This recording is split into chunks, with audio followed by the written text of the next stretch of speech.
Jerome Bruner is a true pioneer in the field of education. When he published The Process of Education in 1960, Bruner's theories radically changed our thoughts on how people learn and what it means to teach effectively.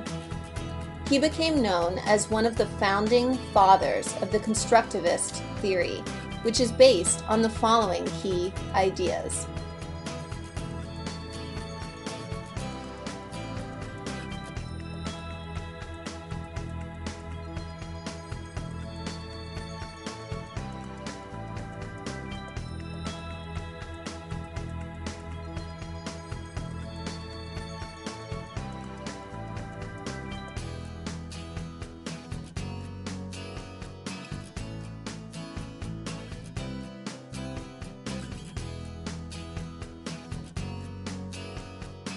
Bruner argued that schools waste time trying to match the complexity of subject material to a child's cognitive development.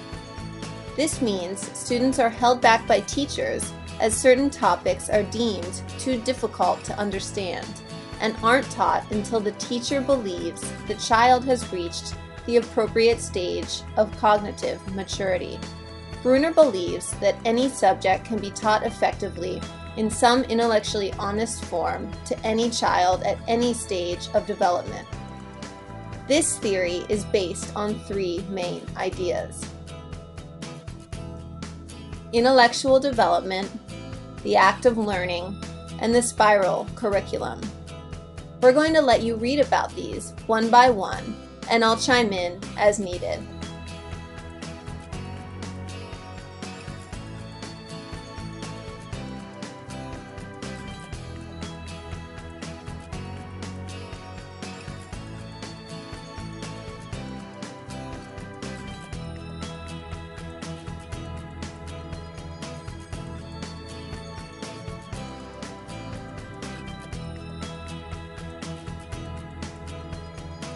An example of learning during the inactive stage is a baby looks at a book and turns the pages, then tries this on another book, and the connection is made with books that pages can turn.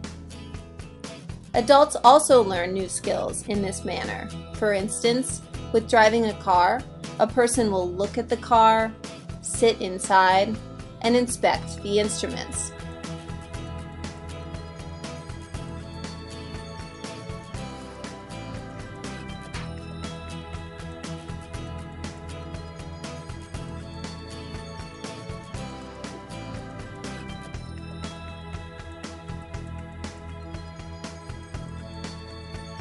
An example of learning at the iconic stage is when a toddler looks at a picture book of the alphabet. Seeing a dog helps them learn the letter D. For adults learning to drive, reading books with all the driving symbols helps with learning. In general, diagrams or illustrations can make it easier to learn new information.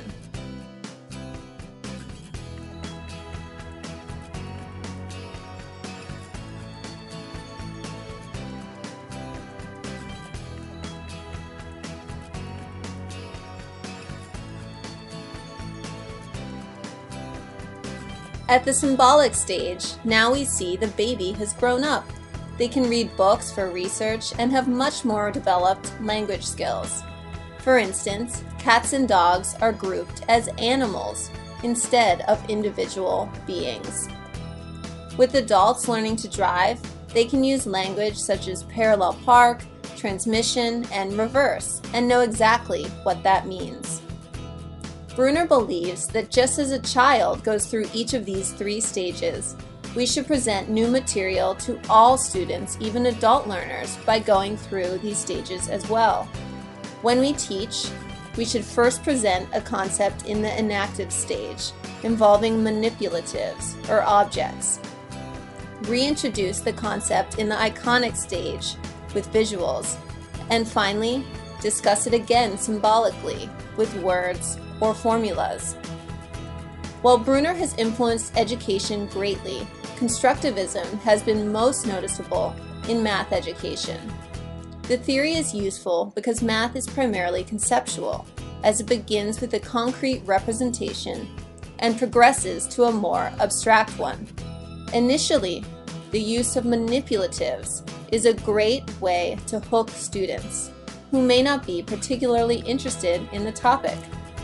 Common examples of manipulatives used in this stage in math education are tiles, counters, and coins. Furthermore, Bruner's theory allows teachers to be able to engage all students in the learning process, regardless of their cognitive understanding of the concept at the moment. By having all students go through each of the stages, it builds a foundation for which the student can fall back on if they forget or encounter increasingly difficult problems. Bruner's second main idea is the act of learning, which includes 3 almost simultaneous processes, as you'll see below.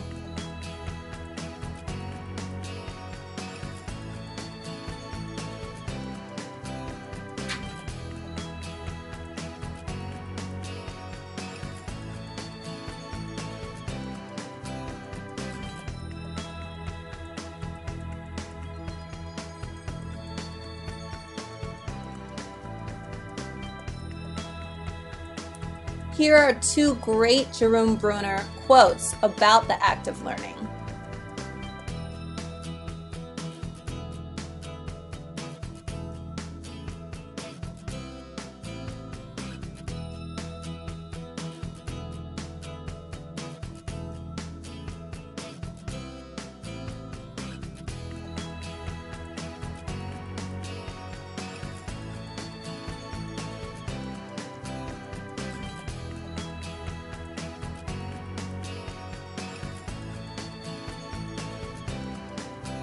The third main idea of Bruner's constructivist theory is the spiral curriculum. This involves information being structured so that complex ideas can be taught at a simplified level first, and then revisited at more complex levels later on. Therefore, subjects would be taught at levels of gradually increasing difficulty, hence the spiral analogy. As Bruner stated, a curriculum as it develops should revisit basic ideas repeatedly, building upon them until the student has grasped the full formal apparatus that goes with them. Ideally, Bruner believes teaching this way should lead children to being able to problem solve by themselves. He sees the purpose of education not to be merely imparting knowledge, but instead to facilitate a child's thinking and problem-solving skills, which can then be transferred to a range of situations. As you can see, Bruner's theories changed the face of education. School would not be what it is today without his pioneering theories.